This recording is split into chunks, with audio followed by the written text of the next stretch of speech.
Good morning, good afternoon, good evening, whoever the fuck you are, wherever the fuck you are. I hope you're having a good one. Oh, I already messed it up, huh? It isn't going to get put on a list because I cursed. Oh no. It's not going to be put on the front page because I cursed. Oh no. Anyways, actually, I gotta set this on the charger. 1 second.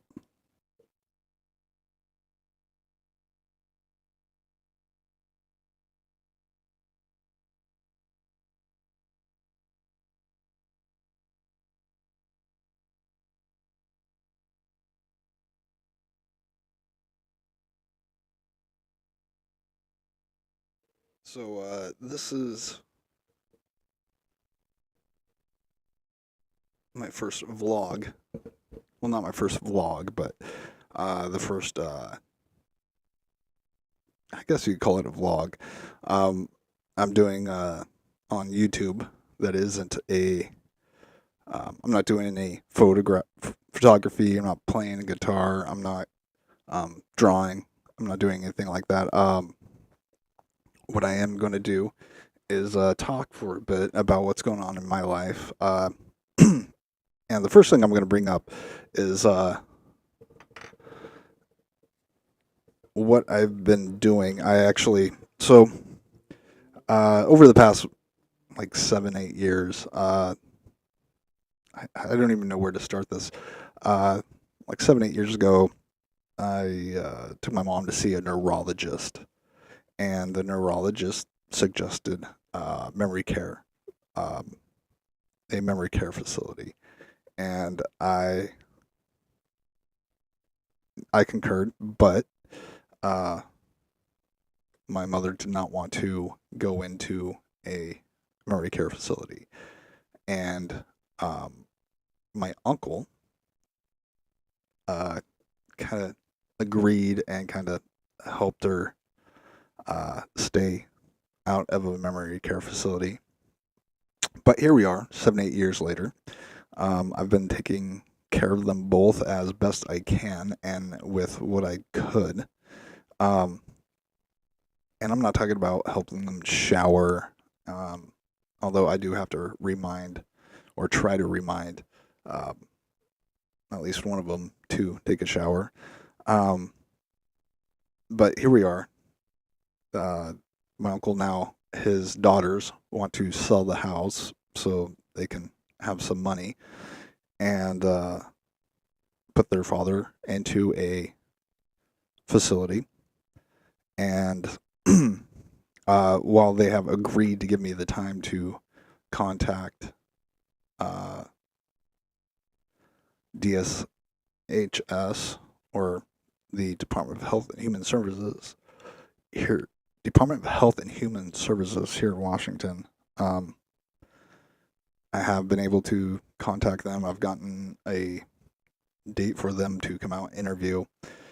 Um, like all this should have been taken care of like 7, 8 years ago, but here we are, and it's just weird how some people. It's weird how my not all my cousins are like this, but how the cousins on that side of my family are acting. Um, it weirds me out. And this all started because back in February, I got COVID, then my mom got COVID, then my uncle got COVID. And, um, me and my mom pulled through it just fine. And my uncle was struggling for a couple weeks. He seemed okay to me as far as, he wasn't going to pass away or anything. But for like 2 weeks, he was trying to get a hold of his daughters. And 2 weeks later, after he started getting better, one of them actually showed up and took him to the hospital. I had been suggesting that we call his primary care physician, offered to take him to the hospital several times, but he wanted to get a hold of his daughters. And it took 2 weeks for him to do that. 2 weeks. Um, so after they took him to the hospital, they ended up I don't know exactly what went on, but they came to the house and tried to intimidate me into moving. It was one of the weirdest things I've ever experienced in my life. Um, but I was like, I got a hold of the Department of Health and Human Services and requested that they wait until my mom can get into a facility, and um, they agreed to it. And then here we are, uh, and they're doing some. They don't communicate with me, and I've tried to communicate with them. I've reached out to them, tried to get a hold of them to, kind of plan, and being stonewalled. Uh, so I've had to consult a couple people who are in the real estate industry and have been for several decades. And I've also been in contact with, or trying to contact, a Americans with Disability Act lawyer, and just to see exactly what I can do to make sure my mom doesn't end up out on the street because she has Alzheimer's and can't remember what's going on around her. And yeah, you know, you don't get to choose your family. I am blessed that I have a couple family members that are good people that aren't, they aren't trying to make somebody with Alzheimer's homeless, but uh, I've got family members that are doing exactly that, and they're fucking disgusting people. Um, the whole thing is like one of them tried to off themselves a couple months ago, tried to delete themselves, and what can I say with their both of their behavior over the past couple months? I kind of wish it would have worked, but they half-assed it, just like everything else they do. And here we are. I'm having to do shit that I like. Really, when all this is over, I already have my plan. I already know what I'm going to do. I just got to make sure my mom gets into a safe and comfortable place for a little while. And yeah, I'm going to be going to the coast. I'm going to be hiking the Olympic National Forest Trail. And I don't know how long I'm going to be out there for. I kind of want to be out there for a while. Again, I've been dealing with this stuff for 7, 8 years now. Um, Longer than that, really, but 7, 8 years that I can actually show documentation in a courtroom with. So I'm saying 7, 8 years because of that. I've been dealing with it longer than that, but 7, 8 years that I have documentation of. Um, but yeah, when this stuff's over, I'm going to be on the coast for a good while. I'm going to be hiking the Olympic National Forest, um, and the Olympic National Trail, and I'm looking forward to it. Um, I was raised in part in a small town called Buckley, and I've spent a lot of time out in the woods. Uh, I love it. I love the woods. I love forest. I mean, I love cities too. I love big cities. I love Tacoma. It's just some people are just not, you know, um, are not what I want to be around. But you know, the cool thing is that like I said, one of them tried to off themselves less than a couple months ago, and the other one is, I don't know, uh, weird. Like, that's all I could really say about it. And there's nothing like that that I can do to help them, nor at this point would I want to do to help them. So, anyways, um, yeah, I basically am gonna go on a nice vacation for at least a couple months, if not like a year. Um, and I've spent a lot of my time in my life, my younger years, in the woods. Uh, so yeah, it's something I'm looking forward to. Um, I've been taking care of two elderly people and a piece of property for 7, 8 years. That means I can't really just go camping for a couple nights. I can't just go do anything I want for a couple days. You can't do that with somebody with Alzheimer's or elderly people in general. But I'm finally going to be able to get to do the stuff I want to do, and yeah, I'm extremely excited. Uh, Before I go to the Olympic National Forest, I might go down to Portland and visit some people there. Um, do a couple things there, but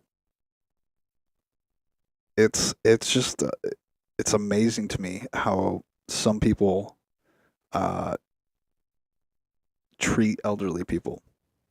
And at some point, instead, like even somebody with Alzheimer's, having to deal with somebody where you have to repeat the same thing 20 times in an hour is extremely taxing. And it's, um, even then, they don't remember it the next day or anything like that. It kind of becomes fruitless and pointless.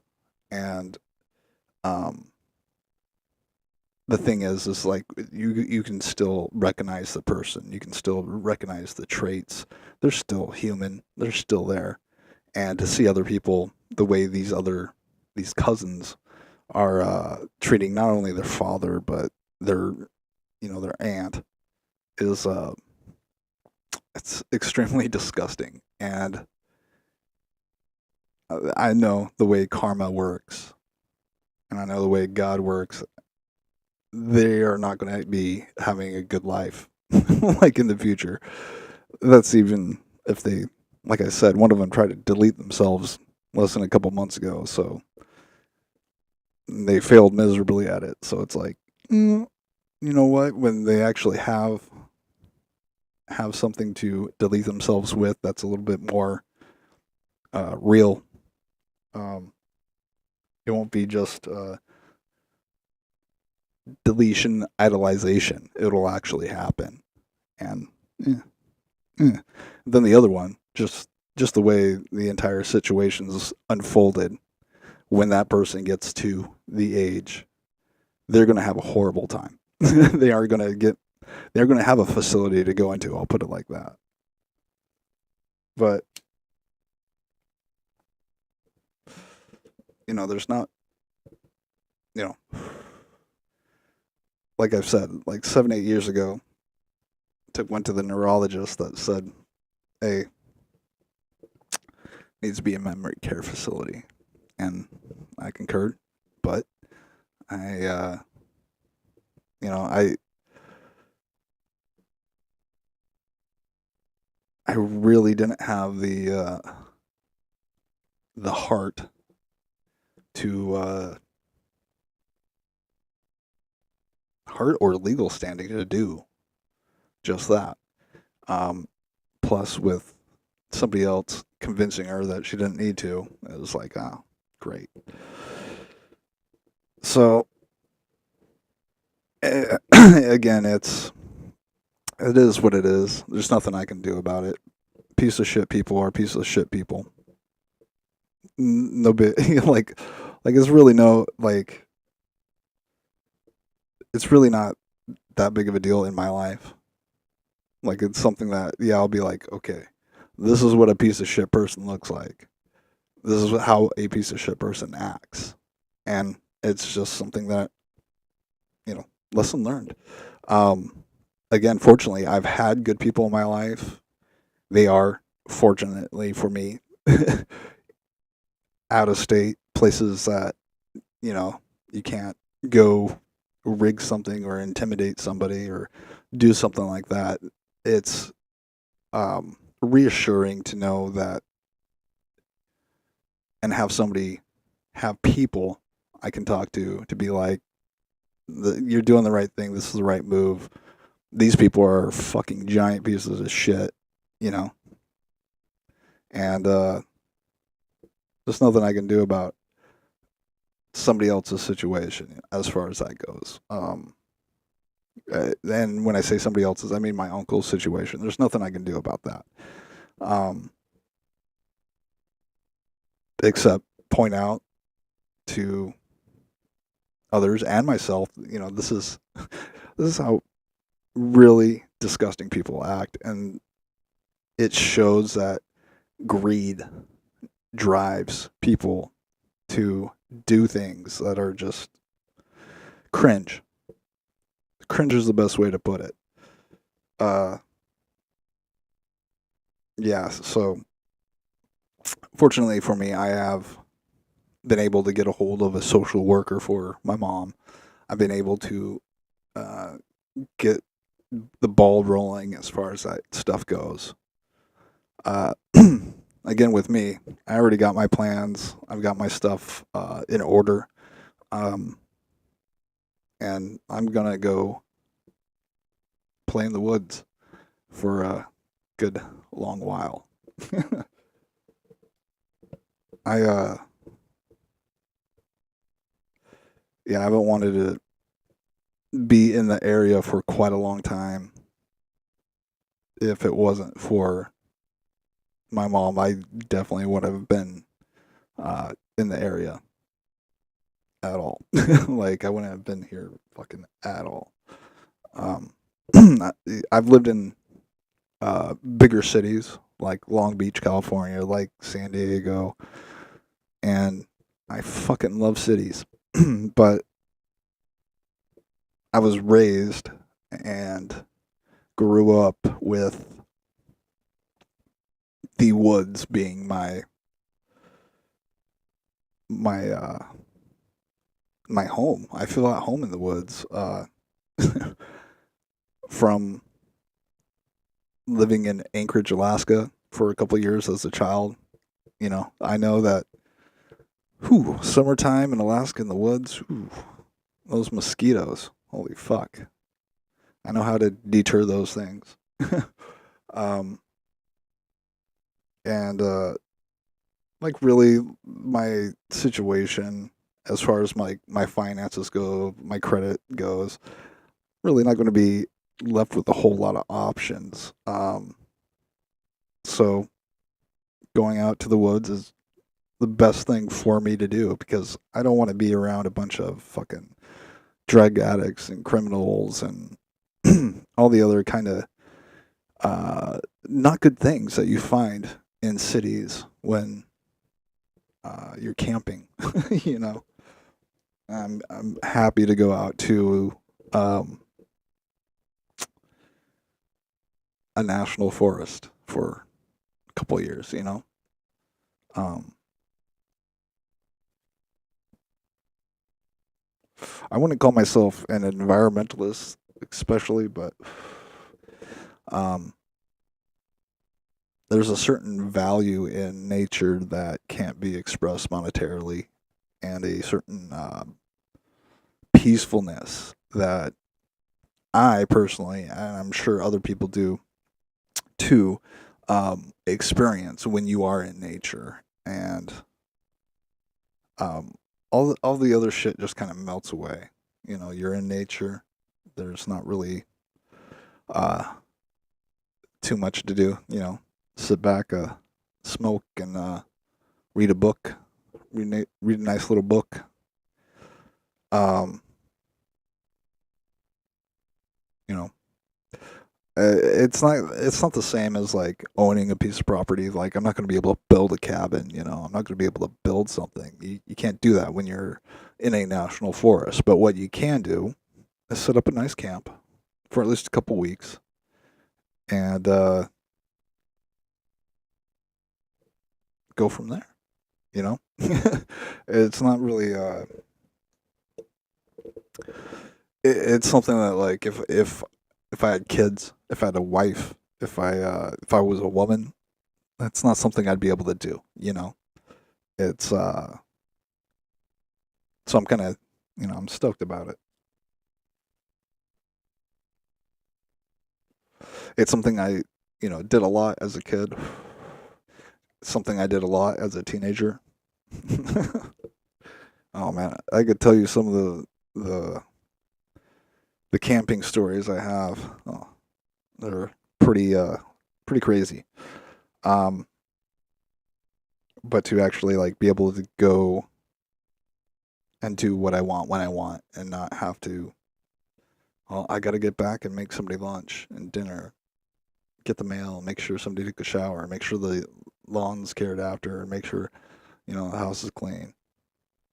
Not having to worry about that kind of stuff is it's gonna be nice. At least having not to worry about other people, just taking care of myself is well, I'm excited about that portion of it. Um, yeah, I was over the past month and a half, 2 months, been out. Fucking, I put out so many resumes and filled out so many applications, and I got another response today. Unfortunately, like I said, I've been donating plasma, and the job I got a response from today requires quite a bit of physical strength. And since I've been donating plasma, uh, I've been feeling a little bit not quite up to my par, but uh, it was spirit lifting to see it that I even got a response. So I haven't decided if I'm going to respond to them or not because, again, my I haven't donating plasma. I haven't really felt up to my par, but I'm not like I'm not sure if I'm going to be in the area in a month or two. I'm probably going to be out on the coast enjoying the beach, and that's really what I want to do. Um,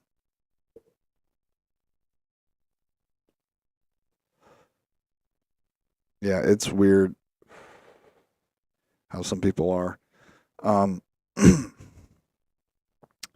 I do know that a couple of years, quite a while ago, my mom had this buddy named Gary, and they'd constantly go out to swap meets and shit like that, and they'd always buy just weird shit. So I've got a bunch of like, well, I don't. My mom has a bunch of shit that I have to go through, and um, thing is, I'm at a point where it's like, I don't know if I can or can't, go through her storage unit and start getting rid of shit. And I'm gonna find all that stuff out pretty soon. Um, but one of the funny things is that like the this old guy Gary, he started a rumor that my mom had some items that were worth millions, like in her clutter of all this stuff, and that's one of the things that they're trying to do. like, I think they're trying to they're literally trying to take her shit. It's like, oh my god, dude. It's it's fucking hilarious to me. Like, like if they want all this garbage that's not worth anything that was bought at swamp meets years and years ago that literally has no value, that's actually going to cost them to throw it away. Like, have at it. But I can't do anything until I know for sure that I can do something, and I have to talk to her social security or her social worker about all the shit that I have to do. So, but I think it's fucking hilarious that this this fucking guy fucking started some rumor that she had like items that were worth millions, and like fucking they're trying to fucking like like do this weird shit. It's so fucking weird. People are fucking greedy and fucking weird.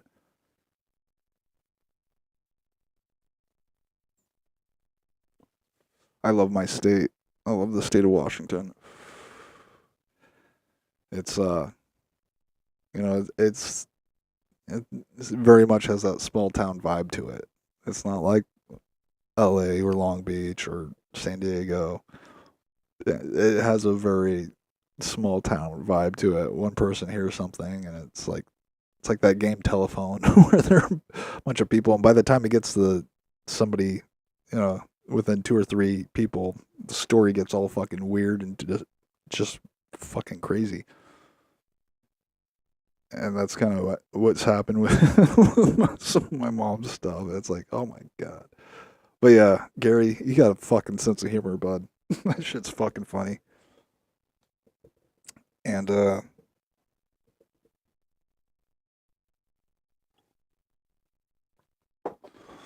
yeah. So go down to Portland first, fucking visit some people, do a couple things. Then it's off to the coast and uh and the Olympic National Forest. Um the weird thing is that in that area I've actually checked out quite a few jobs and there are several that I'm interested in and I would be on them right now if I didn't have to deal with this other shit. Like it like there are two of them that I would be out there right now if I didn't have to deal with somebody else's shit, you know? So it gives me hope and motivation like, once I get out there, I'll be fine. For right now, I have to fucking sit tight, deal with this shit, and then I can get the fuck out and go do my own thing while one of them, if not both of them, delete themselves. Like fucking, oh god, it's fucking, life is awesome. Life is fucking awesome. It's just some people are just really shitty, and there's nothing you can really do about it. You know, I'm not Tony Soprano. You know, I'm not fucking, I'm not some mobster. I'm not gonna do anything crazy like that. Uh, but the shit people do is fucking, it's really disgusting.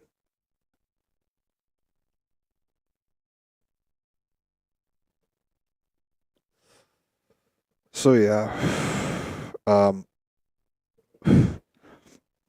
I've got my so yeah, I've been kind of drained of energy and haven't been feeling up to my par as far as my strength goes. You know, I'm not some fucking muscle man. I don't work out and shit. You know, um, but you know, donating plasma it helps other people. It you financially benefit, and so yeah, this is where you should check it out.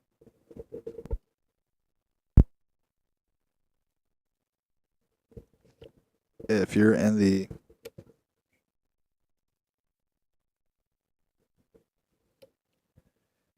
if you're in the Washington State area, or I'm not sure what states are in, but if you're in Washington or if you're in the area, go check it out. You help other people out. Your plasma can save somebody else's life, and you financially benefit from it. Go check it out. Go do it. It's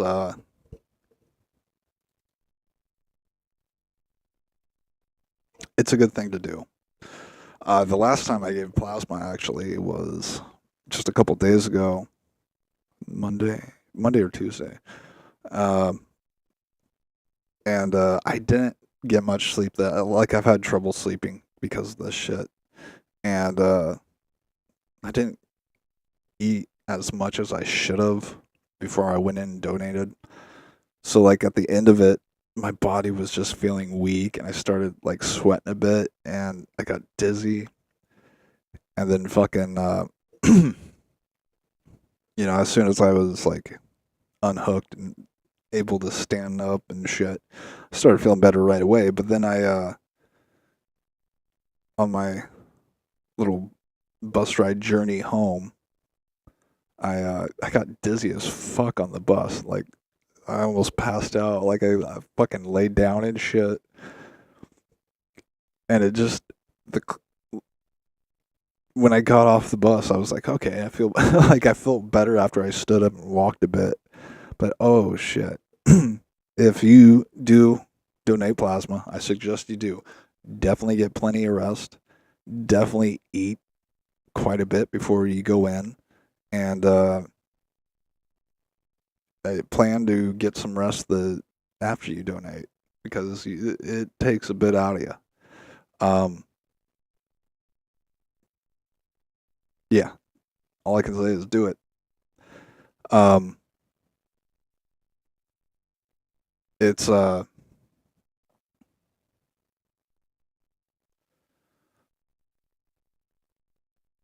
yeah, definitely eat and get plenty of rest before you do it though.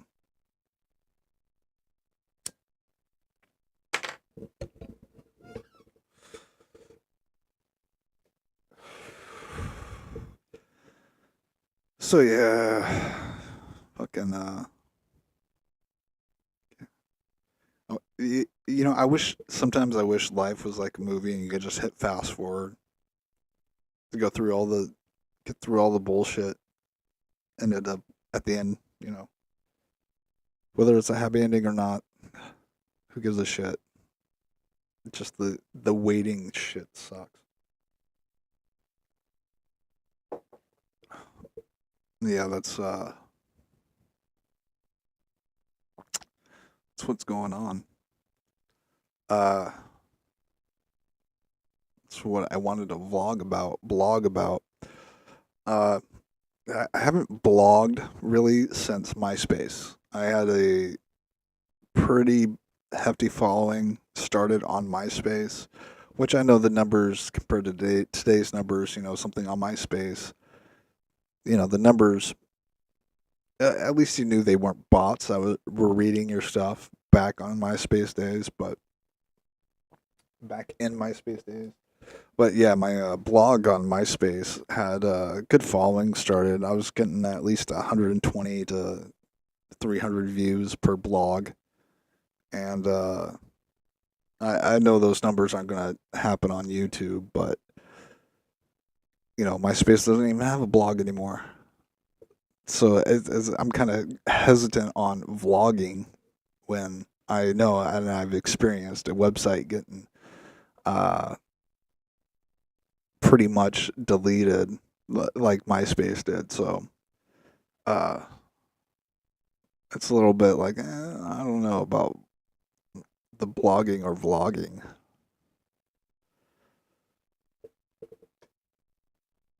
But yeah.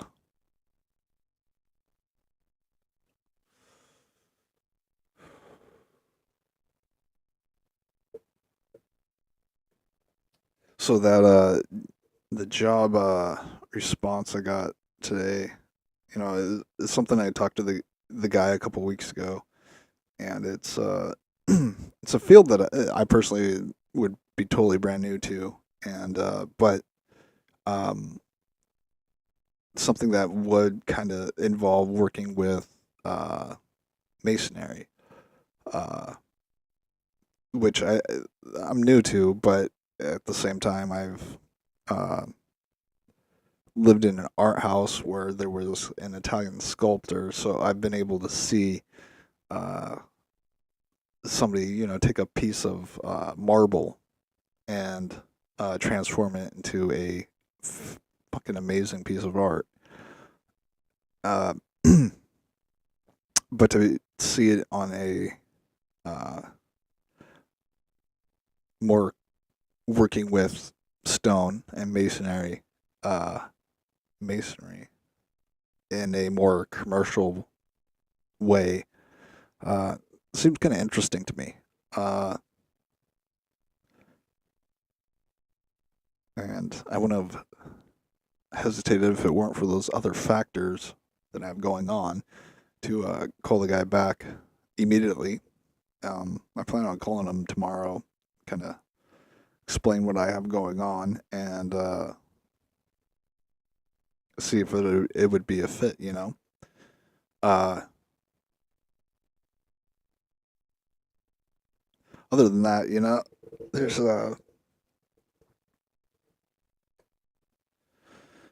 there's nothing I can do other than fucking wait to talk to the social worker. Actually, I had a talk to the DHS today, and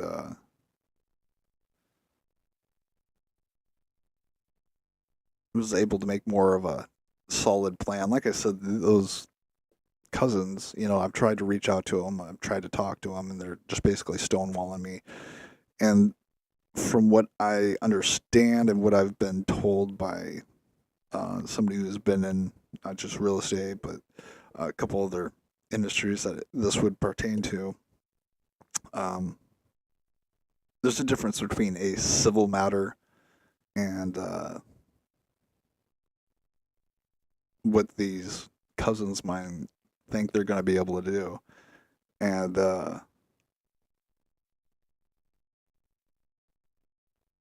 it, it makes me happy that I live in the United States, you know, the idea that I have civil rights, that before anything can be done, really, uh, I get to go in front of a judge and I get to put down my records. I get to be, this is what's been going on. These are my records. And it's comforting to know that I have civil rights and that um, I shouldn't feel bad or ashamed to express them. In fact, I should be proud and happy to express my civil rights. And that's what I'm going to be doing. Um, yeah, it's really interesting, like talking to people that have had to go through similar experiences and what they ended up doing and how they ended up resolving their what they had going on and what the process is like. It's makes me happy. I live in the United States. You know, if it weren't for those civil rights, oh man.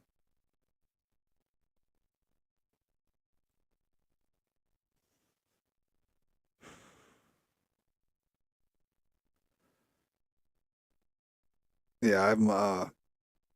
There are several really good people I've been able and fortunate and blessed to have met during my lifetime, and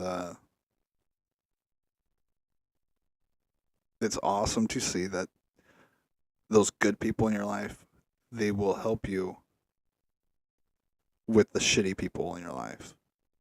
They'll help shine a light on the shitty people and the shitty things people do, you know, and they'll be able to help you in your life with the shitty people that you come across.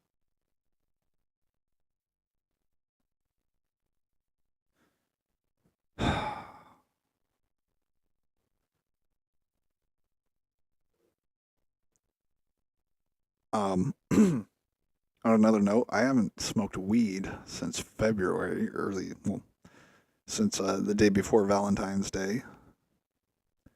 And, you know, smoking weed is something I did every day since I was like 15, 16, 15, maybe 14.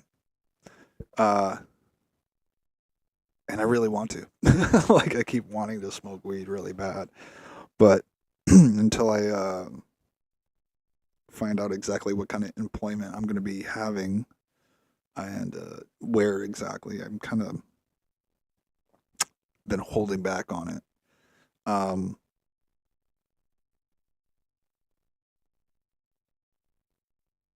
if you're new to my vlogging, my channel, you know, I've been posting videos on YouTube since 2006, 2007, somewhere in there.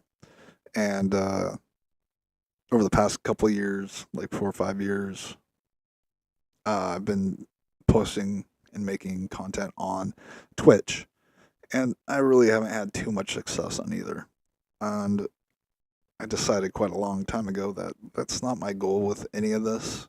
Um, when I first discovered streaming, it was much more of a hanging out with people thing than it was something like blogging or like what's going on Twitch. It was more like the site I would go to, which I mentioned in um, my introduction thing, not on my channel. Uh, that website was more like hanging out with people. There were 12 cameras.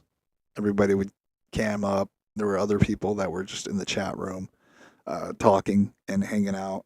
And that's what it was. So that's what streaming was when I first started streaming. It was more like a, 1990s AOL chat room with cameras than it was something like Twitch or even something like YouTube. It was more of an interaction with other people.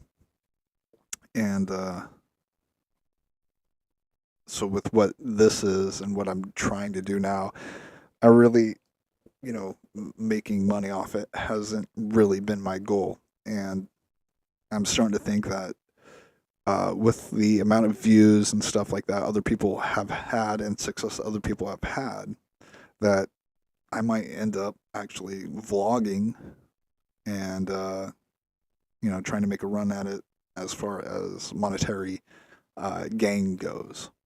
I would probably start up another channel or a new channel for doing that.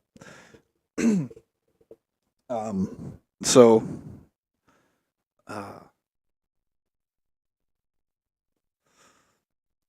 with all that said, I kind of want to um, show the gear I've been collecting. I've been uh, getting ready for this.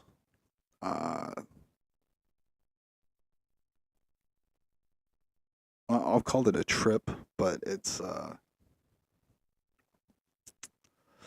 change in life situation for a while now, and I've been gathering up gear. It's not like I'm gonna go walk into the woods with nothing, I'm not gonna do that, but I've been collecting gear and getting myself prepared and ready for it. Um, so yeah, I kind of want to show that kind of stuff. So that's what I'm gonna do right now.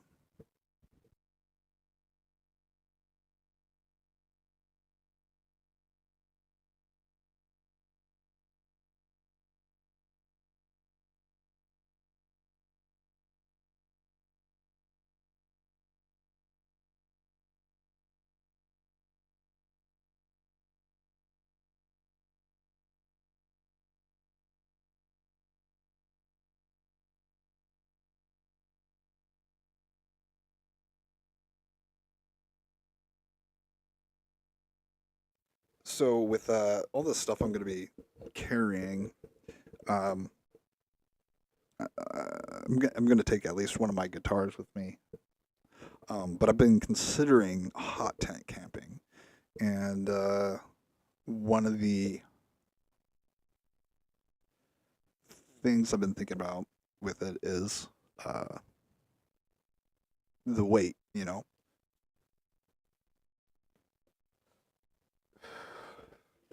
So the gear I have is not geared towards hot tent camping, but I'm definitely considering it. It looks pretty comfortable.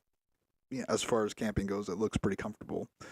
Um, so we'll start off with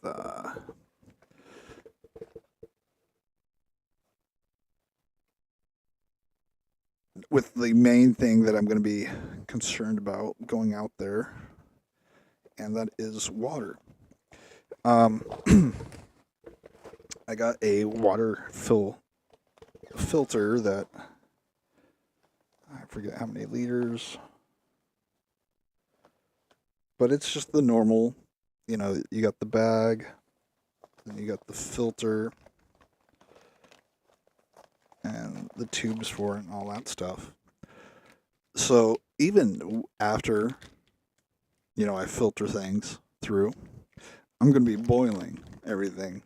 I already do that. Any water that I drink, I boil first. Doesn't matter where I'm at.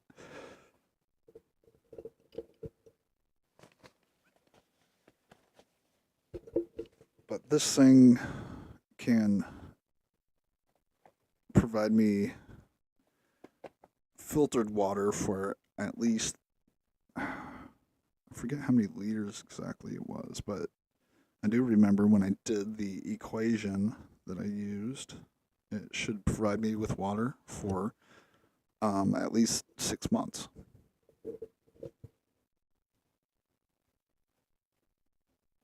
And it's a nice little tight bag, really, really lightweight. And that was my first concern. So I'm gonna go, hiking for an extended period of time. I need something that's going to provide me water for an extended period of time. Problem solved. Lightweight, plenty of it, and yeah, that's the first piece of the puzzle.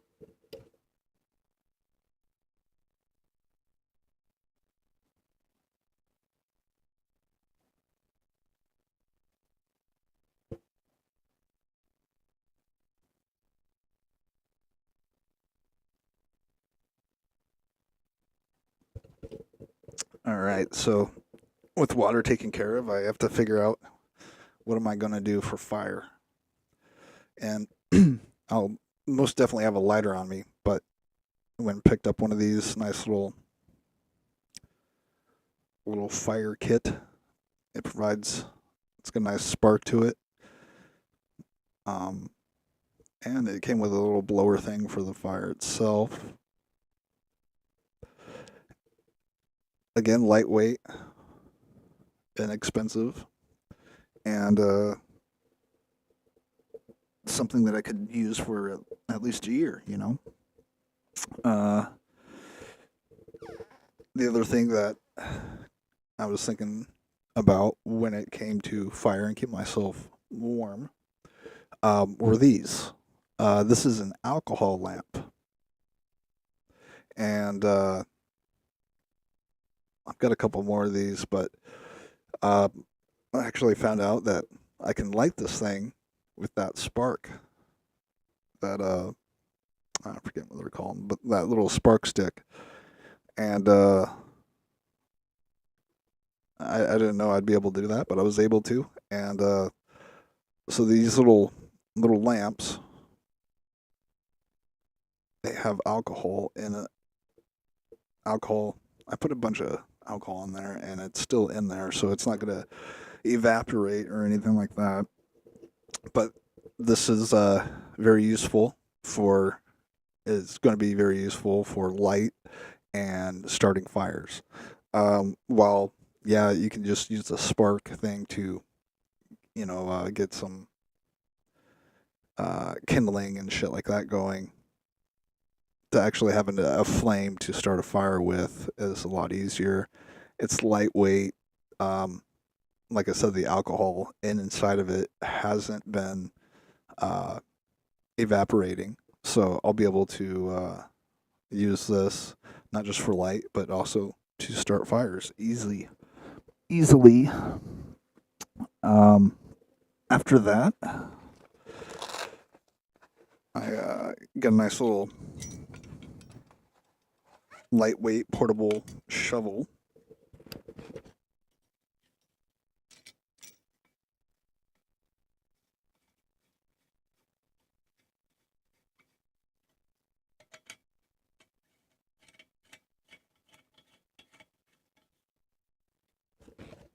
Shovel slash pick. And if you go camping or out into the woods, out into the national forest, you should know that you're supposed to dig a 6-inch hole to relieve yourself into. And that's exactly what this is for. This is my portable toilet.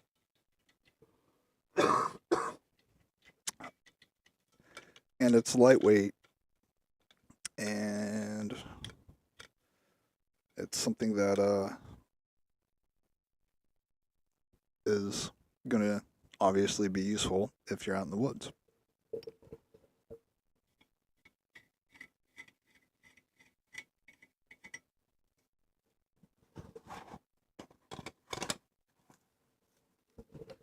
Folds down into a nice little bag. Boom. I got a nice little portable shovel. This axe, little mini hatchet slash axe. I'm not too sure about it. It's lightweight. One of the pins on the handle was missing when I got it. I just got to find a screw to throw in there, but this is definitely, one of those things that's going to be coming in handy for making kindling and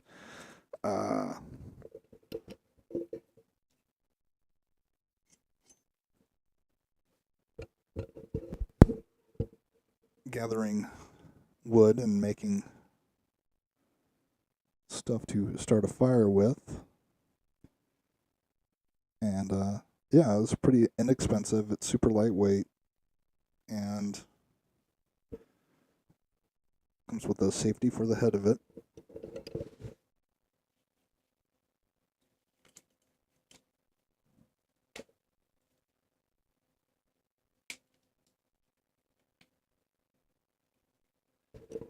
So that's one of the things I'm going to be using for firewood. I haven't decided whether I might get one of the small saws that are kind of like a string saw, or I might get a hand saw of some sort. I haven't decided yet, but this is I think going to come in handy. It's not the best quality, but for the price, you can't find anything better for the price. And the weight of it's super lightweight. Next thing is portable mess kit. It's just it's got a small bowl and a bigger bowl or a bigger little pot on the bottom. Super lightweight. I still have to get a fork and spoon stuff, but and I might get a cup too.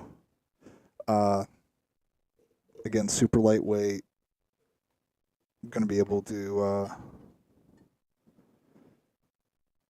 make my coffee and do stuff like that with this bad boy.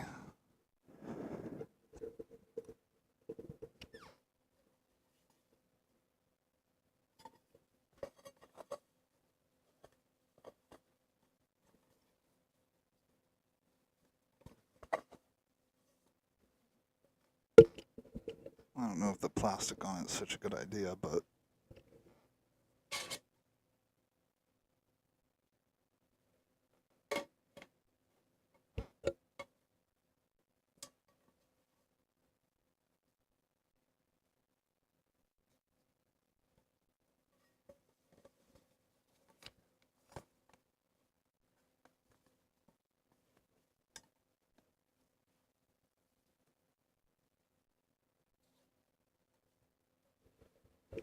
so with how small this thing is and how much it weighs, most of the time I probably won't even need a fire to get water boiling. I will most likely just use an alcohol lamp like this. And that's one of the things I've been thinking about. I might change over to some hot temp camping gear, but if I don't, I'm trying to keep it lightweight as I can. I got one of these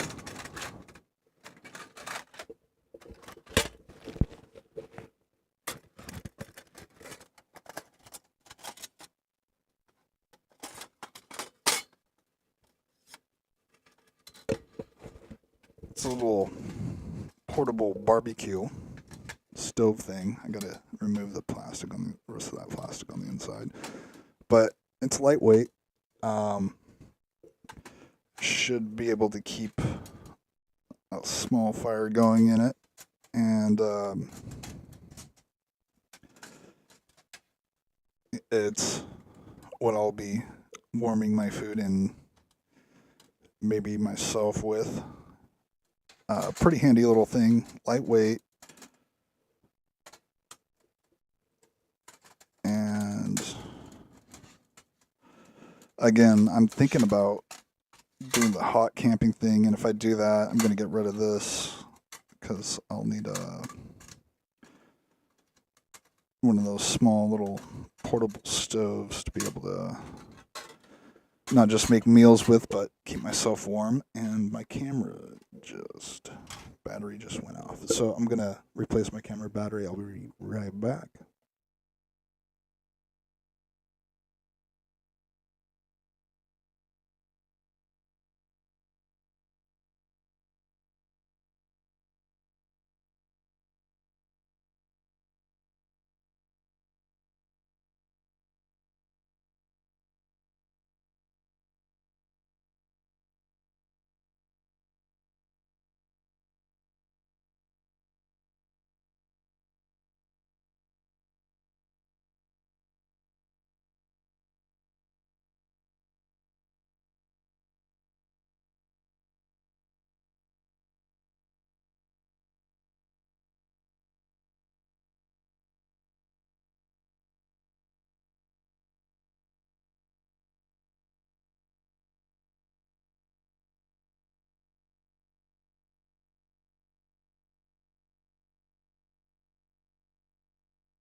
So that's other than the tent, my backpack. That's the gear I have so far. And again, I'm thinking about going with the hot tent stuff. And if I do that, I'm gonna obviously get rid of the well, not get rid of, but I won't be using that portable stove thing. Um, I'd be using the stove for the hot temp uh, for warmth and cooking. Um, so yeah, I got a couple more things I gotta get, but I gotta get a sleeping bag and some paracord stuff. But other than that, uh, I'm pretty much set to go out and venture for quite a long time.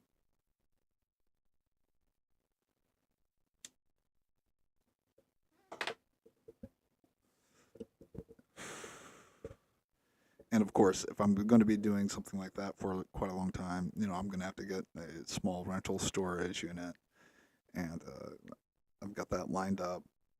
Um, and I won't be able to take uh, my easel, which is pretty large. Won't be able to take that with me, so that'll be going into the storage unit. And what I will be taking with me to draw um, will be a couple little drawing books I have and my drawing kit. Um, my camera, I'm going to be taking one of my Nikons, maybe both, but I'll be able to. I'm going to take one of them. Uh, essentially, I'm thinking all my gear, my clothes, depending on if I do the hot camp or not. I'm thinking my bag will probably be between 50 and 70 pounds, somewhere in there. I know 20 pounds is a lot to kind of leave to guess, but um, it's not going to be too much for me to bear. I'll put it like that. It's uh, it's something I'm excited about. It's a challenge, and at the same time, it's something that I'll be able to get content to upload to YouTube. Um, and it's enough stuff to keep me warm. I'll be comfortable. And personally, I'd rather worry about cougars or bears or, um, well, those two things. Those are the only things that I'm kind of like, oh, I hope I don't run into a cougar or a bear out there. I've got some protection for myself for that kind of situation, but it's not something that you want to have happen. Um, but I'm prepared for it, and it's I'd rather deal with a cougar or a bear than a human. I'd rather deal with a cougar or a bear than somebody on drugs. I'd rather deal with a cougar or a bear than some drug dealer. I'd rather deal with a cougar or a bear than somebody who has mental health issues. And that is part of why I'm like, okay, I'm in a situation. I don't have enough time to get myself out of it, what I can do and what I can plan for. And that's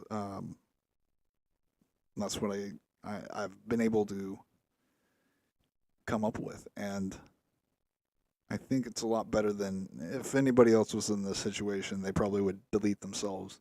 I'm not that kind of person. Um, and, life is one big adventure. Uh, that's all it is. It's nothing more, nothing less. And once you stop having adventures, once it's not a adventure, you're gonna get bored. You're gonna do some stupid shit, and that happens with everybody. Doesn't matter if you're Tony Soprano or uh, Aaron Rodgers or anybody else. Doesn't matter if you're not. If your life doesn't feel like you're on some sort of adventure,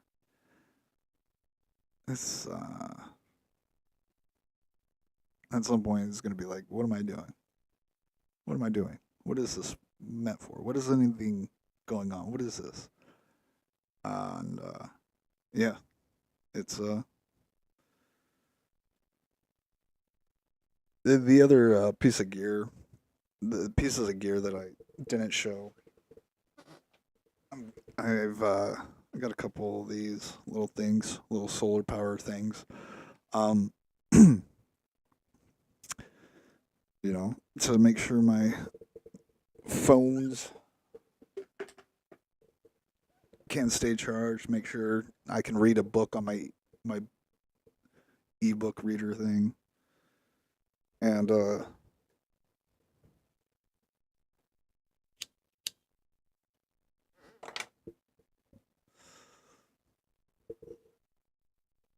if in desperation, use it for light. But I don't think I'm gonna have to worry about that with those. I'm really kind of surprised that the those alcohol lamps were holding the alcohol so well that I would have thought. I was thinking it would evaporate after a day or two, but that stuff's been in there for a couple of days, and I wasn't really sure if I would be able to light those with the spark stick, but I was. I was able. The first time I used the spark stick, it lit the whole thing up right off the bat. So I've got the basics covered. I've got warmth. I've got water. Um, Food is something that I'm gonna try to keep fresh food going, but uh, I gotta get I think it's bear bag, or I have to get a container to hold the food up in a tree to make sure if there's a bear that comes around, he's not gonna be going after me. He's gonna be going after the shit in the tree. Um, so I got a couple more things I have to get and to really get myself totally prepared for it. But I'm excited for it. I've downloaded a couple different guides. Uh, One of the guides, well, they're field guides, so they're specific to the Olympic area, specific to the West Coast, and they're made for identifying stuff like fruits, berries that are out there, leaves and plants. I don't want to come across a plant and think, oh, this thing's not poisonous at all. It has even or odd numbers to it, so it'll be fine. No, I don't want to risk it like that.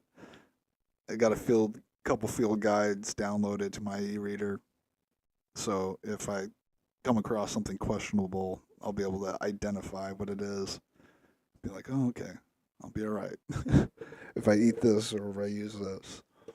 Um, like I was saying, there are certain things you have to do in the national forest. It's going to take a day or two to, uh, well, it's going to take a while for me to really acclimate out there. But some of the laws and stuff you have to do while you're in the national forest, like you can't be in one campsite for more than 2 weeks. Um, when you go to relieve yourself, you have to dig at least 6 inch hole, at least a 6 inch hole to do your business in. And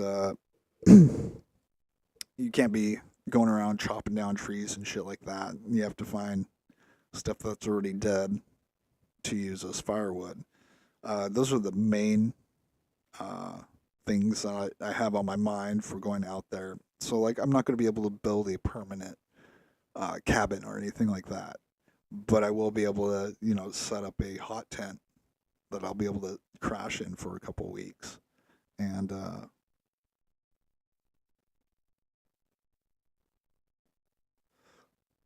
my only real concern is like when I have to go into a place for food, i.e., when I have to go in to do my grocery shopping. I don't like the idea of leaving my stuff out in the woods. But again, one of the things that my concerns about are the people. I'd rather be out in the woods than be in a city where you have to deal with crazy people, where you have to deal with people who are on drugs or that sell drugs, or the litany of things that you have to deal with when it comes to other humans. From my experience with people who hike or camp or uh, basically enjoy the outdoors, they aren't, from my experience, they aren't a bunch of thieves. They aren't a bunch of people who come by and just trash somebody else's campsite. That's from my experience. I'm not saying that kind of stuff doesn't happen, but what I'm saying is that the likelihood goes down the more when it comes to people who enjoy camping and hiking and do things like that. So that's part of the reasoning of why I'm choosing to do what I'm doing, uh, and part of the whole reason for the plan. Uh, Again, I'd rather deal with a bear or cougar than somebody on fentanyl or heroin or anything like that. Um, so yeah, I'm gonna take a little bit of a break here for. Oh no, yeah, I'm gonna take a break here for a minute, and I'll be back. I gotta I gotta go feed some people.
kind of stoked. I didn't have to make dinner tonight.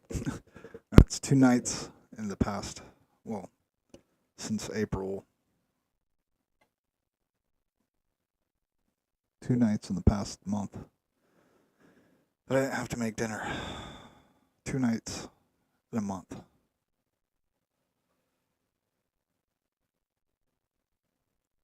I was thinking about the math.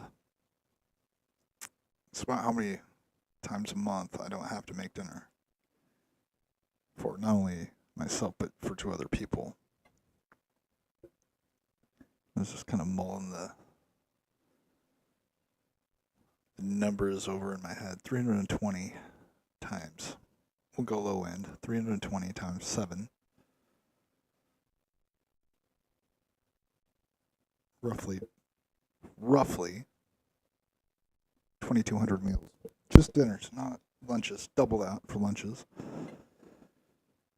4,000, around 4,500 meals altogether.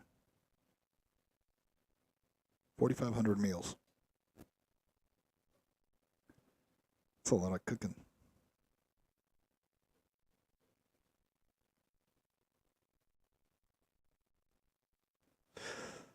Double that if it's for 200 or for 2 people. So it's around 9,000 meals over the past 7 years. I've prepared for other people than myself. 9,000 meals.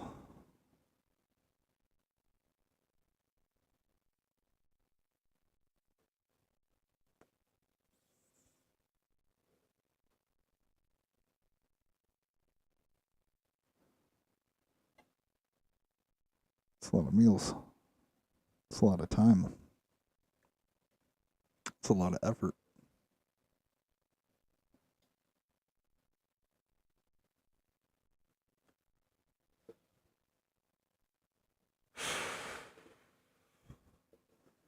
$9,000 meals.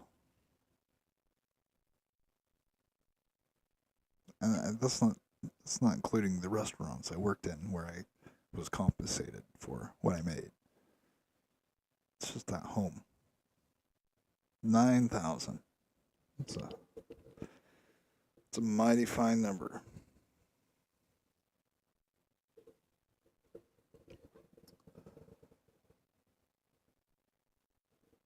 Ooh. Bruins Maple Leaves. Second. Ooh. I'm tempted to go watch that. Tempted.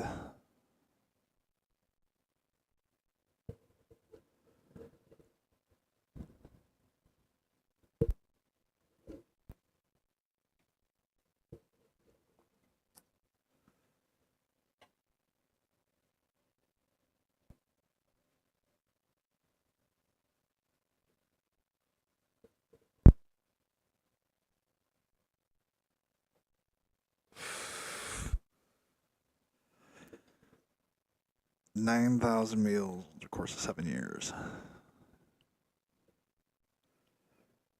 For 2 people. If you include my meals, that means I made 13,500 meals. 13,500 meals, including my own. Take away my own, that's 9,000 meals for other people.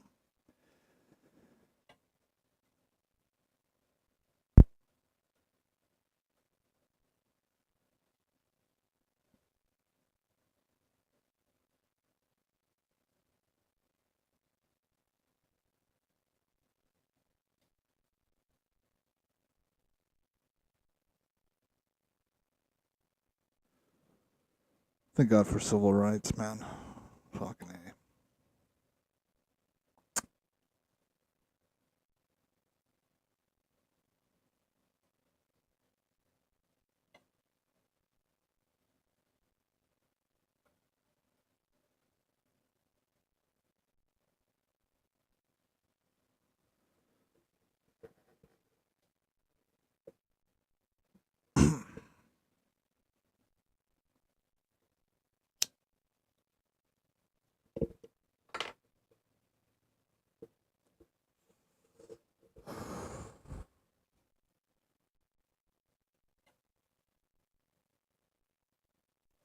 I was working at this local place for a while,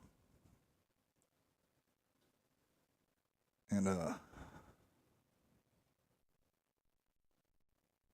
it's a pretty nice place. Been around for like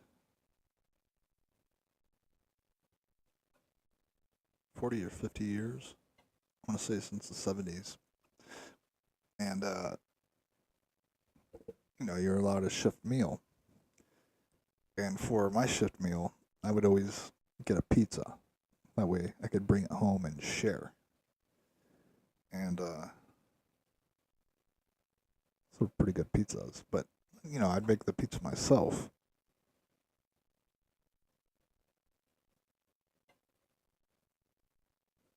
And some pretty good pizza. Their dough was pretty good.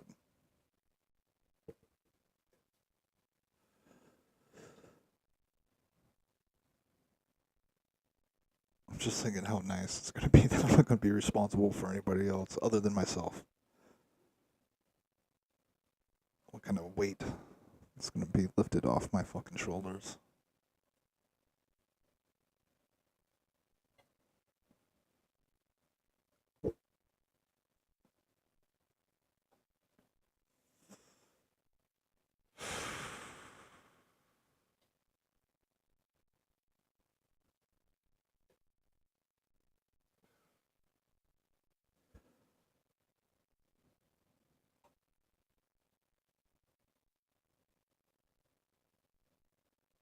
When I first moved back up to Washington State, I had actually been dating and living with a woman from San Diego, and she bought me a train ticket to go back down there and to live. And I was asked to stay, and I think that's one of the biggest fuck up in my life. It was not going back down there. The woman made me happy, and it wasn't that bad of a relationship. Had like everything else, it had flaws, and but the fact that she bought me a train ticket to go down there, I should have done it. I should have gone.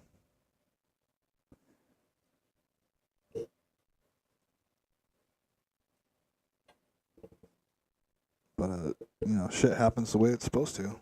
Goes down the way it's supposed to. Can't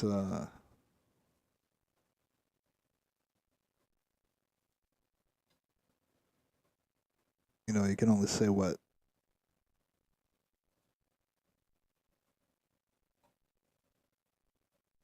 was happening.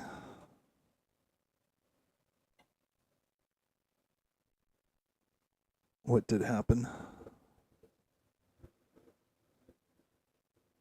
But yeah. So yeah, I've been thinking about doing the hot tent camping, and my only real thing about it is that is the weight of the stove. I mean, I'm pretty sure I'll be able to carry it. Thing is that I'm taking one of my guitars with me. I'm taking one of my acoustic guitars with me, and it's gonna be my hands are gonna be full. Like it's gonna be pushing it.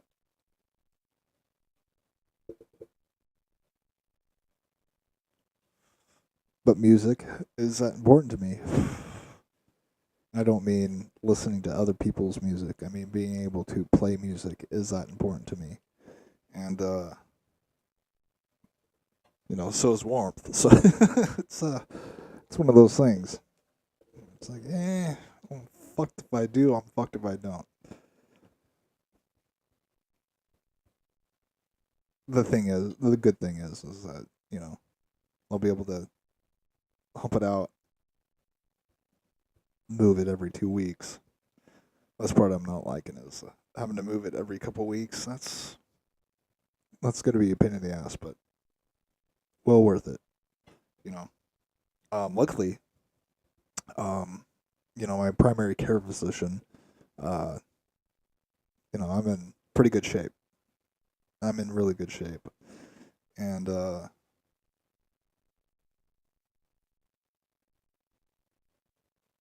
of stoked about that. It's one of those things. I'm not the healthiest person to ever live. I do. I have unhealthy habits like smoking cigarettes. Don't have the best diet on earth, but I don't have diabetes. I don't have fucking some weird fucking disease or virus or anything like that.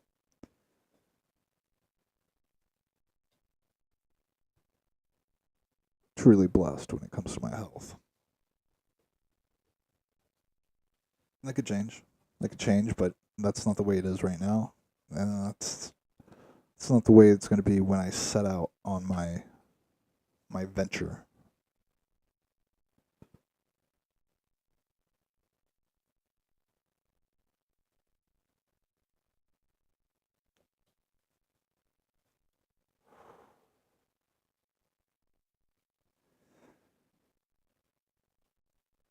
It's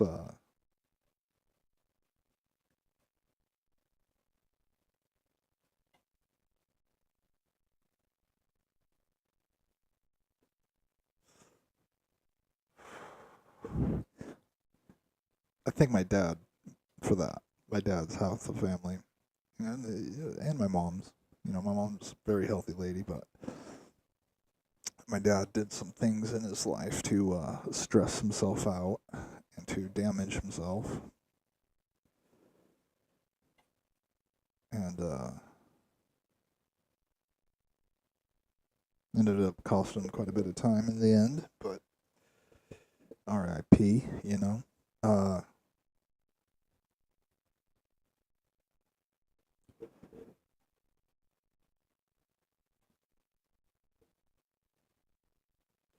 but I haven't done those things that he did, or that either of my parents. I don't do those things. So the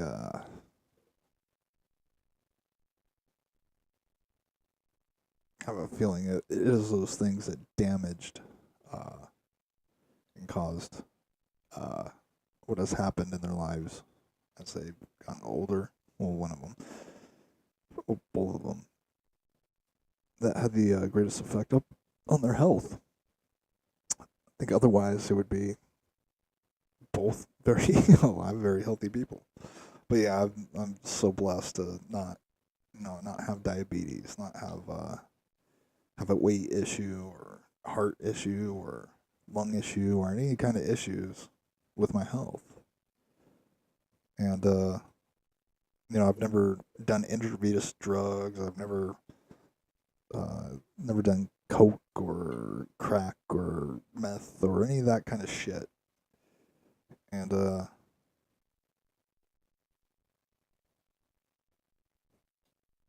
between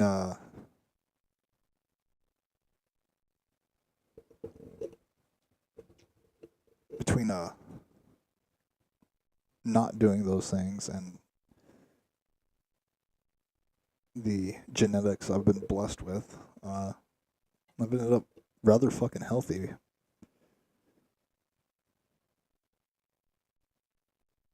And I feel so blessed for it. Like I feel so lucky that I'm gonna be able to go out and do the things I'm gonna be doing.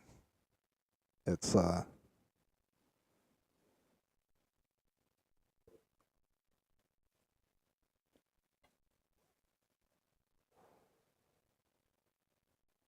it's a freedom that a lot of people don't get to have, uh, especially because of their health and their health issues. They don't have that same freedom.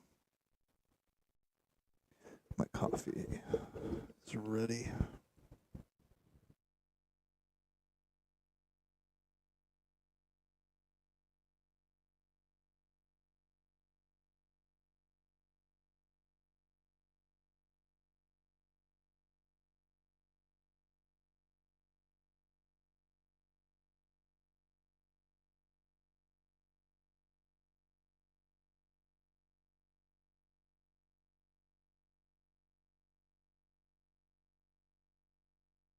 I was thinking about the wildlife out there, the wildlife, and when I was younger, growing up, I spent a couple 2 or 3 years in Alaska, and I would walk to school. And walking to school at the winter time in Alaska is quite an ordeal. Uh, I I'd have to wear a snowsuit every day. And those things are not fun to put on, especially when you're 5 or 6, 7 years old. Not a fun thing to do. And for some reason, I was thinking about this the other day. What it's probably the scariest and probably the most dangerous encounter I've ever had with a wild animal was on this walk to school in Alaska one day. There was probably like a foot and a half to 2 feet of snow, maybe a little bit more on the ground, and it was about half a mile of a walk to the school, and a good quarter of it was through the apartment complex, and then there was an open field that I had to walk through to get to the backside field of the school, which had a thing go through the gate, and boom, I'm at school. And this one morning, I was walking, and I got to the field, and it's pretty dark out still in the morning. Uh, Definitely, it was early. It had to be early winter because there was still light. I mean, there was still a there was still a sunrise. Like I could see the sky and it was lit up, but in the shadows that were uh, backlit off in the distance was an obvious shadow silhouette of a moose. Uh, very distinct. Uh, Very distinct silhouette. And I didn't really think anything of it because it didn't look like it was right on the trail. It looked like it was kind of near the trail. So I just was like, whatever. And I kept walking. And as I was walking, it looked like it was moving and getting bigger. And I was like, well, I'm walking towards it. It is getting bigger. But it was getting bigger way quicker than I thought. And like I kind of stopped and it kept getting bigger. I was like, ooh. And before I knew it, the thing was within a stone's throw away from me. And I freaked out and I started running. I just started running.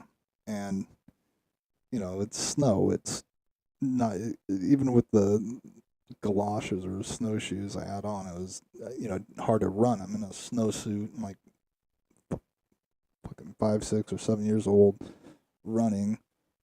And the condos that we lived at, the downstairs didn't have an entrance, but it was the garage.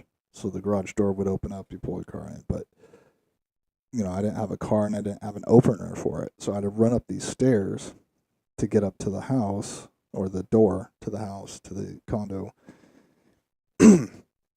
And, like, I didn't look back until I got to the top of those stairs. And when I did, this fucking moose was at the bottom of the stairs.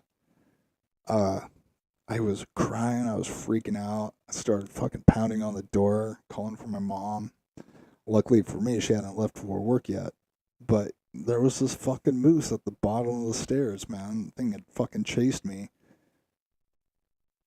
And I'm not sure if it was just following me, but to me, it felt like it was chasing me.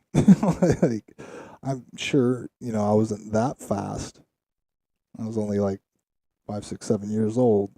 So there's no way I was going to outrun a moose. So maybe it wasn't chasing me exactly, but it fucking followed me to the bottom of those fucking stairs, dude. Freaked me out.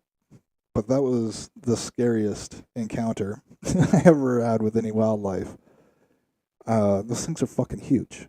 Um, when I was living in Alaska, uh, I was a very young, I was a child, and so they seemed even bigger than they were. And I mean, they're still huge to this day, but they aren't as huge as like as I remember them. When you're 5, 6, 7 years old, a moose seems like a fucking mythical beast, just giant. So I'm pretty sure it wasn't chasing me. As an adult, I can look back and be like, thing wasn't chasing me. If it wanted to get me, it would have got me. But it would definitely followed me, and yeah, that was definitely the scariest encounter I've ever had with any kind of wildlife, and probably the most dangerous. 5, 6, 7 years old by yourself, fucking an adult sized moose with giant fucking antlers. Maybe not chasing, but definitely followed me all the way through the apartment complex to the bottom of the condo complex to the bottom of the stairs. Or it was at the bottom of the stairs. But, whew, like even to this day, I'm kind of like, oh shit. Like that could have been really bad. But of all the time I've spent out in forest areas, uh, in woods, that time in Alaska with that fucking moose, that was the most dangerous and most scary time I've ever had with wildlife. Locally, I've been out walking at night, and a fucking pack of coyotes. I'm fucking, you know, all of a sudden I'm appeared. It's startling, but it's like, oh, they're just fucking dogs. And quite a few years back, I went camping with a buddy at a place, unbeknownst to me, it was called Bear Lake. And like that's one of the reasons they chose the place because they thought we were gonna see bears, and we ended up seeing a bear, a black bear, a small black bear. But where we were camping was right near this small mountaintop slash hilltop that the bears used to sharpen their claws, and there was bear hair all over these trees that had been. I don't think they knocked over the trees, but like lightning and storms had hit the area before, and there were trees that had been fallen over, and they were all gnarled, and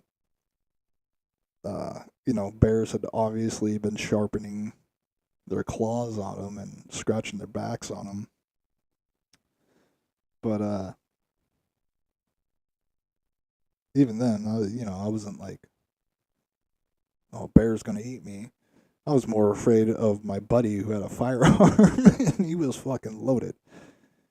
And yeah, I mean, it was like a guy I grew up with. There's always that thing in the back of my mind because I've been through some stuff, and you know, in that back of my mind, I'm like, oh shit, was this person bought out, and did they bring me up here to kill me and then feed me to some bears? That thought ran through my mind a couple times. But I wasn't afraid of the bears. I wasn't freaked out about the bears. I was more afraid of this person I had grown up with, one of my best friends, like who had a firearm, who was definitely drunk. Until this buddy of mine literally picked up some bear shit, like rubbed it in his hands. I was like, dude, what are you doing? That's fucking gross. He was like, oh, I'm seeing how long ago this bear was here. And it was obviously kind of fresh, but he like took it. I thought he was just gonna smell it, but he put it in his fucking mouth. He put this bear shit in his fucking mouth. This guy's drunk with a gun. I'm like, what the fuck are you doing, dude? But I was more afraid of him, a guy I had known quite a bit of my life, than I was some fucking bear. And Bear Lake, that's some of my photographs definitely on Instagram. I'm not sure if they're up on Twitter, Facebook. Uh, they're photographs of the lake, actual Bear Lake. But yeah, we saw a bear on our way out. we took bear trails back to the car. We only were out there a couple days, but that was in the Cascades. Well, the Snoqualmie National Forest, uh, it's kind of Cascades slash uh, Rainier area, but with and all we saw was a little black bear. I had a couple cups with it, and I was on the way out. And but the thing is like I would head back. I would actually be going to the Cascades rather than the Olympic National Forest, but they're releasing grizzly bears back into the Cascades, the northern Cascades at least. And there's a huge difference between a black bear and a grizzly bear. Fucking huge difference. Um, and I think even the cougar population out on the coast and the Olympic National Forest is pretty different. Otherwise, I'd be wanting to go to the Cascade Mountain Ranges. Beautiful area, lots of camping spots, lots of places to do dispersed camping. Um,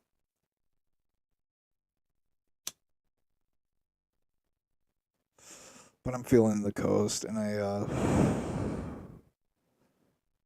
it's an area in my state that I haven't spent too much time in, and but I've spent enough, but not too much.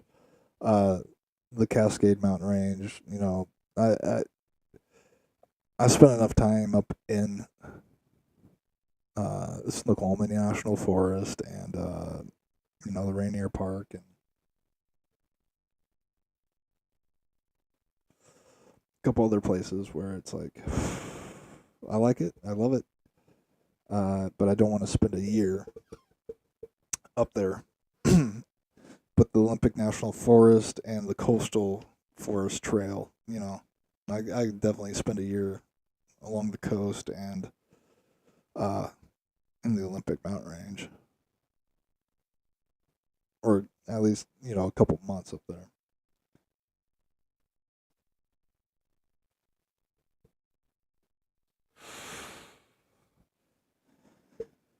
Yeah,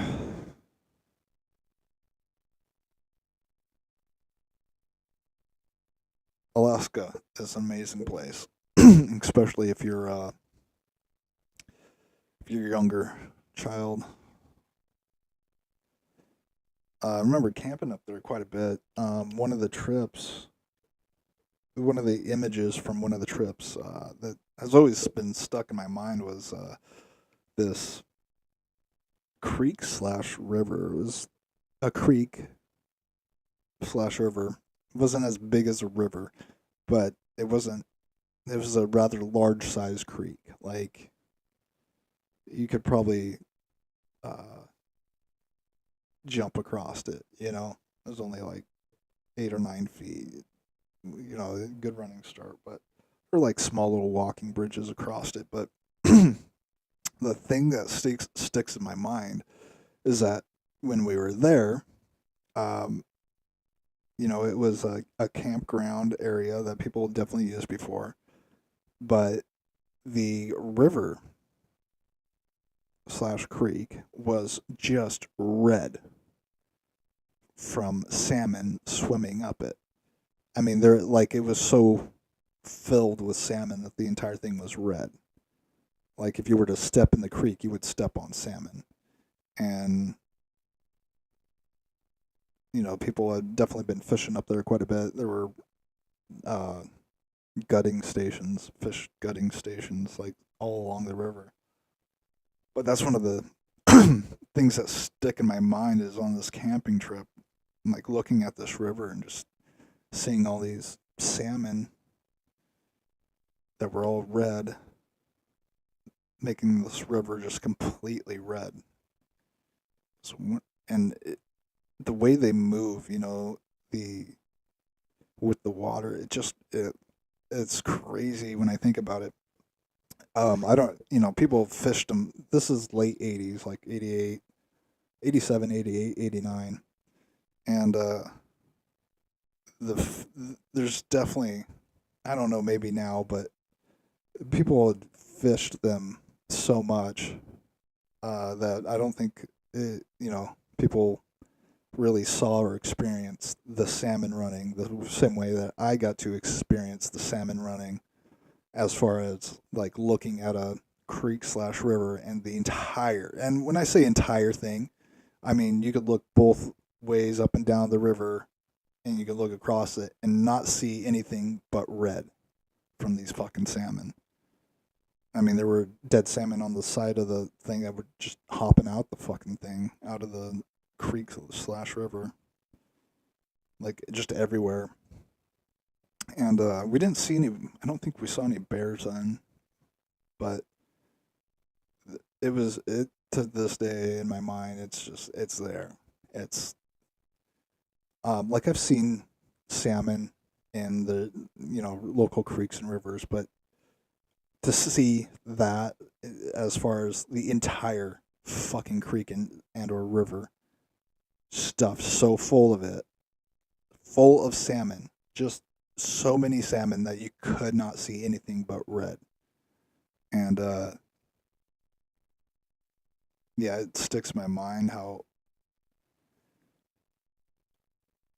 it's just amazing. Like you go up to Snoqualmie National Forest, you go Green River might have a couple, you might see a couple red salmon and swimming up to spawn, but the entire thing isn't red. Like it's nowhere near the same numbers that I saw that camping trip. Alaska's fucking crazy, man. The first summer I went out there, a couple of the neighbor kids and I went out to go play in the woods, and we only were out there for like 15, 20 minutes before it was like, I got to go back. And I came back because I had so many mosquito bites that my entire back was just covered with mosquito bites. I was just covered with mosquito bites. Um, to this day, I haven't experienced anything like spiders don't freak me out. Um, Earwigs are the only thing that really freaks me out. But experiencing those mosquitoes was like, oh shit! Like, I didn't know they could do that much damage to a human. I mean, it's not like I was close to dying or anything, but it was like, uh, it was uh, it was crazy how painful it actually was. Like the day after, and it got less and less painful, but it was still like itching and just discomfort. It was horrible. Yeah, the mosquitoes up there in Alaska are fucking no joke.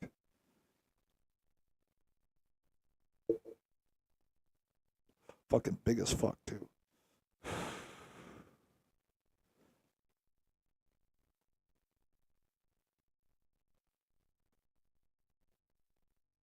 Yeah, the moose. The moose used to come up to the back fence, and we'd feed them potatoes and shit.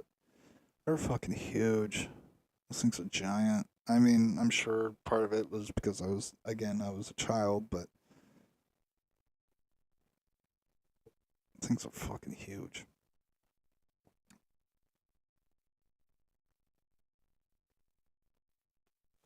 You take the biggest elk you've ever seen in your life, and it's still like two or three times bigger than that. Just fucking huge. But yeah, I was contemplating going Cascades, but with them talking about releasing grizzly bears back up there, I was like, I'm gonna pass on that. That's black bear. That's it's iffy. Cougars are definitely fucking iffy, but grizzlies are a big no no. It's like not like I see fucking footage of people fishing in Alaska with the grizzlies like fucking not even 10 feet, 20 feet away. It's like, dude, no, no. You're just, it might not happen to you this time, but one of those times you're out there with those fucking grizzlies, guess what's going to happen? Nothing good. It'll happen at some point. Might not happen that time that you're fishing with them, but at some point, it's like, it's going to happen. Those things are fucking huge.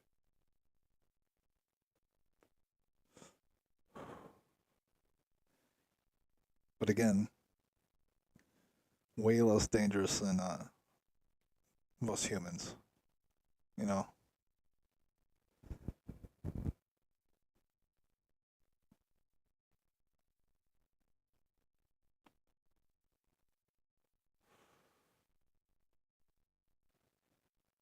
It's another thing I've been thinking about getting a fishing license too. If if I go to the coast, I'm definitely gonna want to do some clamming and shit like that if the seasons are on. But it's one of those things where it's like I kind of, you know, I personally I don't like killing things. I'll eat fucking red meat. I'll eat chicken. Um, every once in a while I'll enjoy some crab or lobster. Or not a big fan of clams. Not a big fan of you know shellfish. But crab and lobster are a little bit different kind of shellfish. I'm talking about like mussels or oysters or clams or horse clams, gooey ducks. I'm not a big fan of any of those.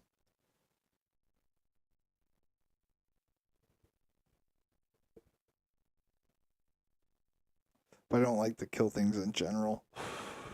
Like going out, what I'm talking about going out, it's not gonna be like I'm gonna have to hike in and out to go get food. I'm not gonna be out there fucking collecting berries and shit like that. Well, I might collect berries, but I'm not gonna be like hunting for my food. I don't like to kill things, so it's not gonna be like a. That's why I'm kind of on the fence about getting the fishing license. A little bit more gear to carry in, and like even fish. I don't like to kill fish. Trouts, when I was a young man, when I was a younger person, I enjoyed fishing. Going on a boat, and especially with you know, it depends on who you're with. That was a big part of it, or is a big part of it. But going out and going fishing and stuff like that, it's fun. I just don't like the killing shit part.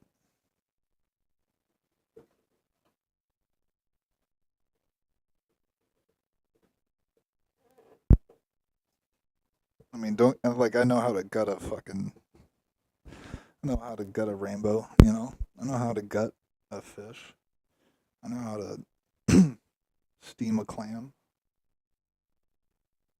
but I don't like doing it. Even a clam, it's like, dude, that thing. You know how long? you know how long it takes for.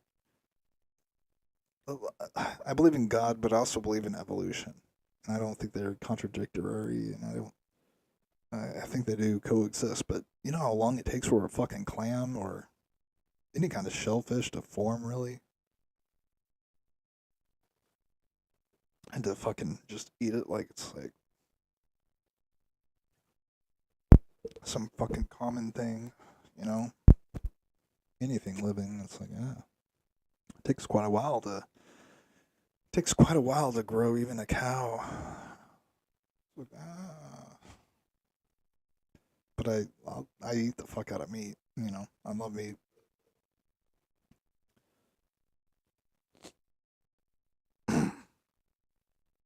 But yeah, so I'm not gonna be out there hunting shit. It's not. If it was like a life or death thing, yeah. catch some fish. I'll get me some grouse. You know, do me some bird. But yeah, I don't like killing things.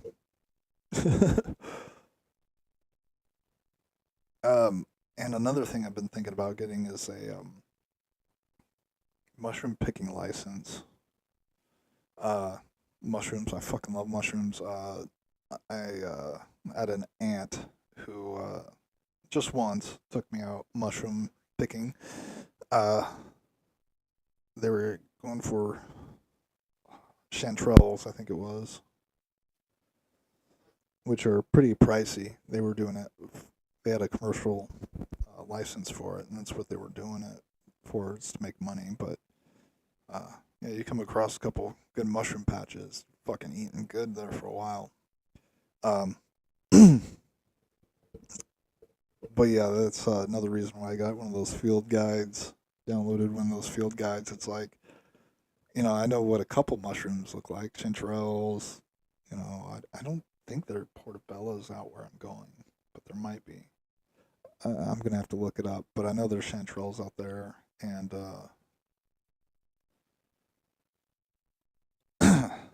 yeah, eating the wrong kind of mushroom can result in not such a good thing.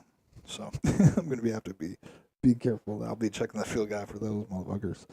But identifying a couple mushrooms and avoiding all the others, that's again, I'm gonna be able to, take a couple-hour walk into town and get supplies. It's not gonna be one of those you know shows where they drop you out in the middle of somewhere. What you got is what you got. It's not gonna be like that. It's it's gonna be walkable distances to resupply as far as food goes. Yeah. Take another break here and think where I'm gonna go with this now.